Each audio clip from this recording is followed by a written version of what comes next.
ओम श्री अनंत कोटि ब्रह्मांड नायक राजाधिराज योगिराज पार ब्रह्म श्री सच्चिदानंद समर सद्गुरु साईनाथ महाराज आपकी जय हो, आपकी जय हो।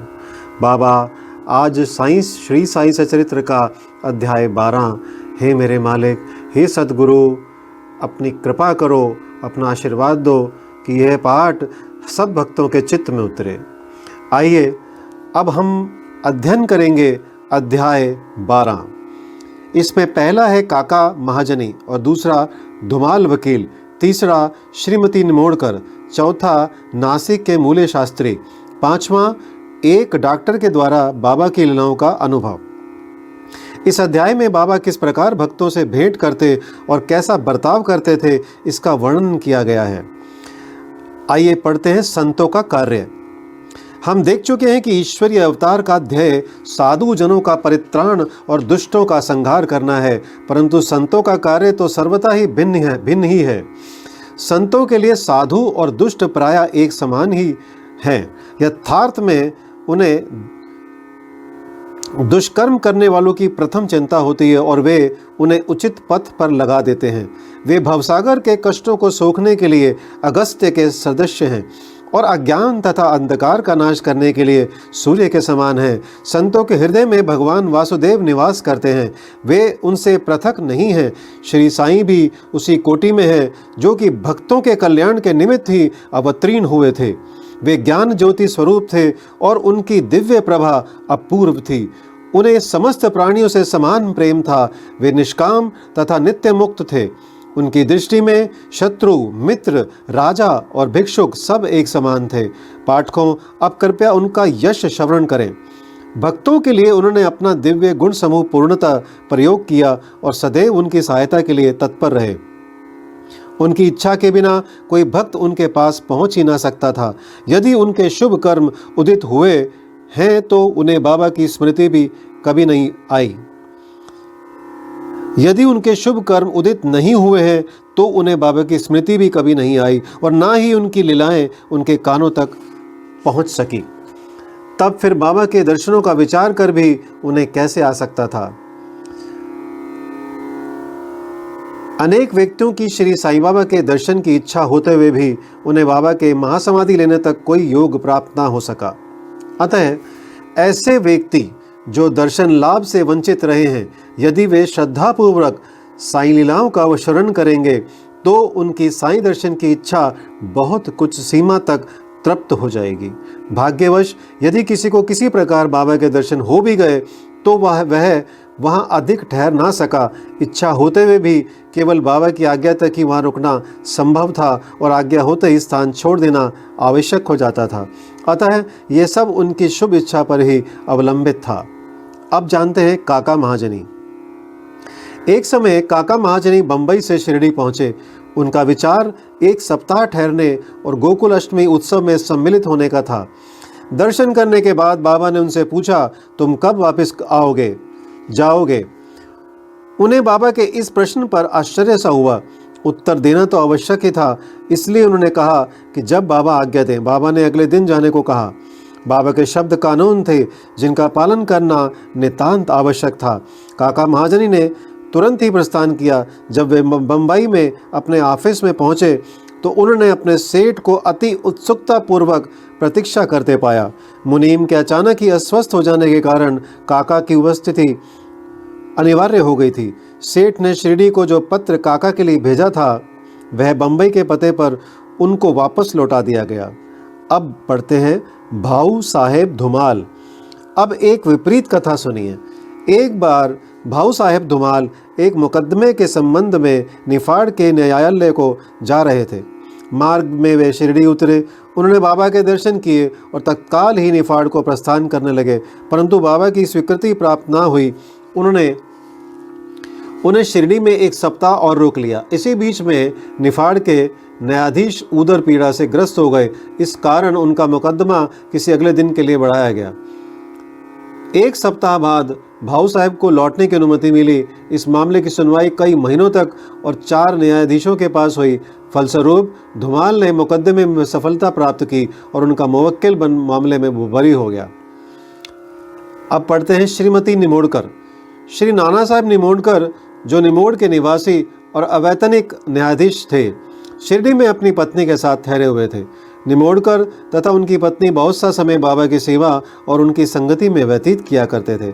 एक बार ऐसा प्रसंग आया कि उनका पुत्र बेलापुर में रोग से पीड़ित हो गया।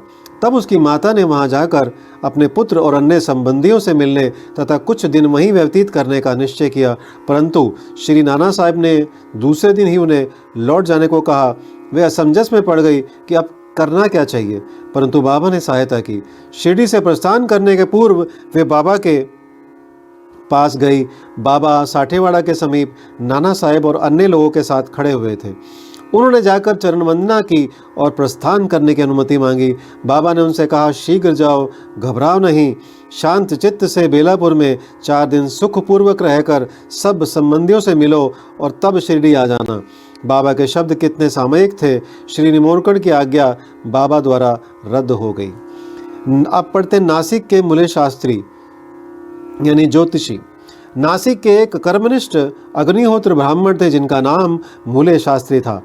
इन्होंने 6 शास्त्रों का अध्ययन किया था और ज्योतिष तथा सामुद्रिक शास्त्र में भी पारंगत थे।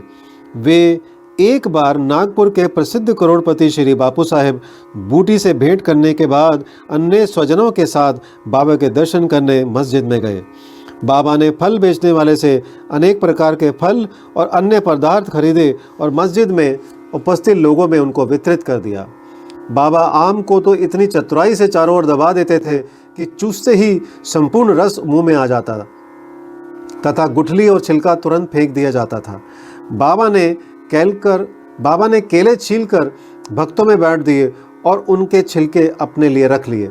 हस्तरेखा विशारद होने के नाते मूले शास्त्री ने बाबा के हाथ का परीक्षण करने की प्रार्थना की, परंतु बाबा ने उनकी प्रार्थना पर कोई ध्यान न देकर उन्हें 4 केले दिए। इसके बाद सब लोग वाड़े को लौट आए। अब मूले शास्त्री ने स्नान किया और पवित्र वस्त्र धारण कर अग्निहोत्र आदि में जुट गए। बाबा भी अपने नियम अनुसार लैंडी को रवाना हो गए। जाते जाते उन्होंने कहा कि कुछ गैरू लाना, आज भगवा वस्त्र रंगेंगे। बाबा के शब्दों का अभिप्राय किसी की समझ में न आया। कुछ समय के बाद बाबा लौटे। अब मध्याह्न बेला की आरती की तैयारियां प्रारंभ हो गई थी। बापू साहब जोग ने मूले से आरती में साथ करने के लिए पूछा। उन्होंने उत्तर दिया कि वे संध्या समय बाबा के दर्शन को जाएंगे। तब जोग अकेले ही चले गए। बाबा के आसन ग्रहण करते ही भक्त लोगों ने उनकी पूजा की। अब आरती प्रारंभ हो गई। बाबा ने कहा, उस नए ब्राह्मण से कुछ दक्षिणा लाओ। बूटी स्वयं दक्षिणा लेने को गए और उन्होंने बाबा का संदेश मूले शास्त्री को सुनाया। वे बुरी तरह घबरा गए।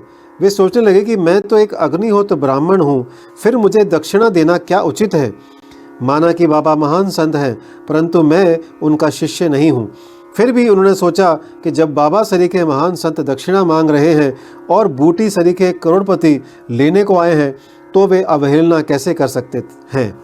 इसलिए वे अपने कृत्य को अधूरा ही छोड़कर तुरंत बूटी के साथ मस्जिद को गए।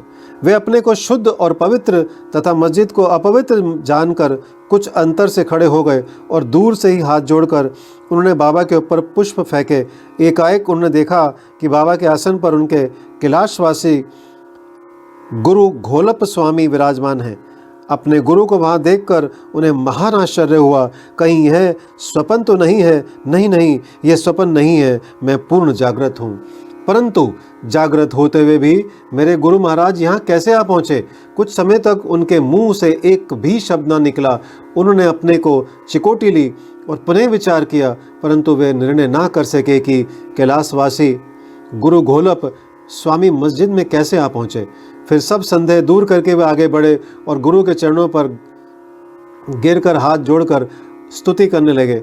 दूसरे भक्त तो बाबा की आरती गा रहे थे, परंतु मूले शास्त्री अपने गुरु के नाम की गर्जना कर रहे थे। फिर सब जाति पाति का अहंकार तथा पवित्रता और अपवित्रता की कल्पना त्याग कर वे गुरु के श्री चरणों पर पुनः गिर पड़े। उन्होंने आंखें मूंद ली, परंतु खड़े होकर जब उन्होंने आंखें खोली तो बाबा को दक्षिणा मांगते हुए देखा। बाबा का आनंद स्वरूप और उनकी अनिवर्चनीय शक्ति देख मूले शास्त्री आत्मविस्मृत हो गए। उनके हर्ष का पारावार न रहा। उनकी आंखें अश्रुपूरित होते हुए भी प्रसन्नता से नाच रही थी। उन्होंने बाबा को पुनः नमस्कार किया और दक्षिणा दी। मूले शास्त्री कहने लगे कि मेरे सब संशय दूर हो गए। आज मुझे अपने गुरु के दर्शन हुए। बाबा की अद्भुत लीला देखकर सब भक्त और मूले शास्त्री द्रवित हो गए। गेरू लाओ, आज भगवा वस्त्र रंगेंगे। बाबा के इन शब्दों का अर्थ अब सबकी समझ में आ गया। ऐसी अद्भुत लीला श्री साईं बाबा की थी। अब पढ़ते हैं डॉक्टर। एक समय एक मामलतदार अपने डॉक्टर मित्र के साथ शिरडी पधारे। डॉक्टर का कहना था कि मेरे इष्ट श्री राम हैं, मैं किसी यवन को मस्तक ना नमाऊंगा।